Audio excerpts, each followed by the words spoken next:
نحمده ونصلي على رسوله الكريم أما بعد فأعوذ بالله من الشيطان الرجيم بسم الله الرحمن الرحيم قال رسول الله صلى الله عليه وسلم من تمسك بسنتي عند فساد أمتي فله أجر 100 شهید۔ رسول صلی اللہ علیہ وسلم نے فرمایا، مشکوٰۃ شریف کی حدیث ہے، میری امت کے فتنہ فساد کے وقت جس شخص نے میری سنت کو مضبوط پکڑا، اس کے لیے 100 شہیدوں کا ثواب ہے۔ آپ کے ارشاد کا مطلب ہے کہ جب بے دینی اور بدعملی کا دور ہوگا، میری سنتوں اور حدیثوں کو چھوڑ کر لوگ شرک اور بدعات پر عمل کرنے لگ جائیں گے۔ ایسے پرفتن وقت میں جو میری سنت یا حدیث کو ترک نہ کرے گا بلکہ مضبوطی سے اس پر جم کر عمل کرے گا، تو خدا اسے ایسے نازک دور میں عمل بالحدیث کے سبب 100 شہیدوں کا ثواب دے گا۔ مسلمانوں کو معلوم ہونا چاہیے کہ آپ صلی اللہ علیہ وسلم کے فرمان کے مطابق آج کل دین میں بہت فتنہ فساد برپا ہے۔ صحیح دین کا حصول اور کتاب و سنت پر عمل کرنا کبریت احمر کا حصول اور کتاب و سنت پر عمل کرنے والوں کو حقارت کی نظر سے دیکھا جاتا ہے اور حدیث کا نام لینے والوں پر آوازیں کسے جاتے ہیں۔ مسلمان اسرار حدیث و سنت سے بیگانے ہو گئے ہیں۔ بیت الحرام دین، حرص و حوث اور احادیث میں بدلاو کے لات مناس سے بات ہے۔ اس لیے ایسے نازک اور پراشوب دور میں سنت اور حدیث پر تمسک کر لینا، لیلہ شہادت سے ہم آگوش ہو جانا ہے۔ اور اس چیز سے کیا ہے کہ نبی پاک صلی اللہ علیہ وسلم نے 100 شہیدوں کے ثواب کا بھی کہا ہے۔ ترمذی شریف میں حضرت انس رضی اللہ تعالی عنہ سے روایت ہے کہ رسول صلی اللہ علیہ وسلم نے فرمایا، من احب سنتی فقد احبنی ومن احبنی کان معی فی الجنہ۔ جس نے دوست رکھا سنت میری کو اور اس پر عمل کیا، بس اس نے دوست بنایا مجھے، اور جس نے دوست بنایا مجھے وہ بہشت میں میرے ساتھ ہوگا۔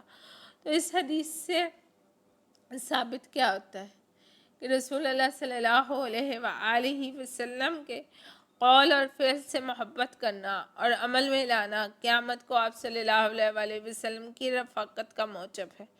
مسلمانوں کو چاہیے کہ وہ اپنے پیارے رسول صلی اللہ علیہ وسلم پیاری سنتوں کو جان سے زیادہ عزیز رکھیں، انہیں اپنائیں اور ہر قیمت پر عمل کریں۔ رسول صلی اللہ علیہ وسلم کی وصیت ابو داؤد اور ترمذی میں ملتی ہے۔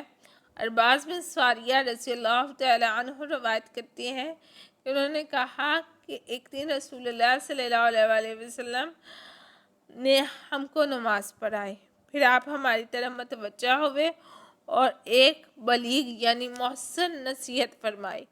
بات سن کر ہماری آنکھوں سے آنسو جاری ہو گئے اور دل دہل گئے۔ ایک شخص نے کہا، یا رسول اللہ صلی اللہ علیہ وآلہ وسلم، یہ واعظ تو ایسا ہے جیسے کسی رخصت کرنے والے کا ہوتا ہے، اس لیے ہم کو خاص وصیت کیجیے۔ حضور صلی اللہ علیہ وسلم نے فرمایا، میں تمہیں وصیت کرتا ہوں کہ اللہ سے ڈرتے رہنا اور اپنے سردار کی سننا اور ماننا، اگرچہ سنانے والا غلام حبشی ہی ہو۔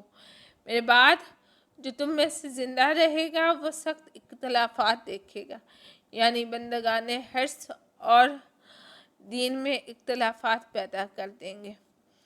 اس وقت تم میری سنت اور خلفائے راشدین کا طریقہ لازم پکڑنا، یعنی اختلافات کے زمانے میں سنت پر عمل کرنا، ٹھیک، اور جنگل عمل سے سنت نہ چھوٹے بلکہ اسے دانتوں سے مضبوط پکڑ لینا، یعنی تمہارے چنگل سے عمل نہ چھوٹے سنت کا۔ دین کے اندر نئے نئے کاموں کے جاری کرنے سے بچتے رہنا، کیونکہ ہر نیا کام بدعت اور ہر بدعت گمراہی، کل بدعت ضلالہ اور کل ضلالۃ فی النار۔ تو یہ آپ صلی اللہ علیہ وسلم کی وصیت اور رخصتانہ نصیحت دیکھیے کہ ان دنوں امت رسول میں اختلافات نہیں تھے، پھوٹ و تفریق نہیں تھی، فرقے بندیاں نہیں تھی، گروہ سازیاں نہیں تھی۔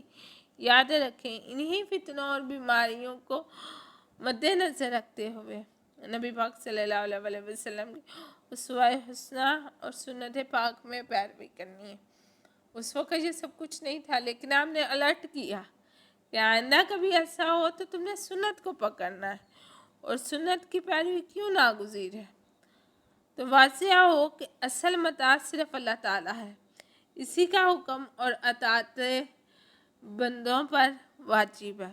اس نے قرآن مجید میں اپنا حکم اور قانون اطاعت کے لیے رسول صلی اللہ علیہ وسلم کو بھیجا۔ رسول صلی اللہ علیہ وسلم نے اپنی زندگی میں تمام قرآن پر عمل کر کے دکھایا۔ بس جس طرح آپ صلی اللہ علیہ وسلم نے قرآن پر عمل کیا، اللہ کا حکم مانا، اس کی اطاعت کی اور اسی اطاعت کو باقیوں کو کرنے کو کہا۔ اللہ تعالیٰ قرآن میں فرماتے ہیں اطیع اللہ و اطیع الرسول، اللہ اور اس کے رسول کی اطاعت کرو۔ بیسیکلی رسول کی اطاعت اللہ تعالیٰ کی اطاعت ہے، کیونکہ اللہ تعالیٰ اپنے پیغمبر کو جو حکم دیتے ہیں وہی وہ امت کو بتاتے ہیں۔ تو اللہ تعالیٰ کہتے ہیں وَمَن یُطِعِ الرَّسُولَ فَقَدْ أَطَاعَ اللَّهَ، پس جس نے رسول کی اطاعت کی پس تحقیق اس نے اللہ کی اطاعت کی۔ دین سیکھنا ہے تو رسول صلی اللہ علیہ وسلم سے سنت کے خلاف ہر چیز بدعت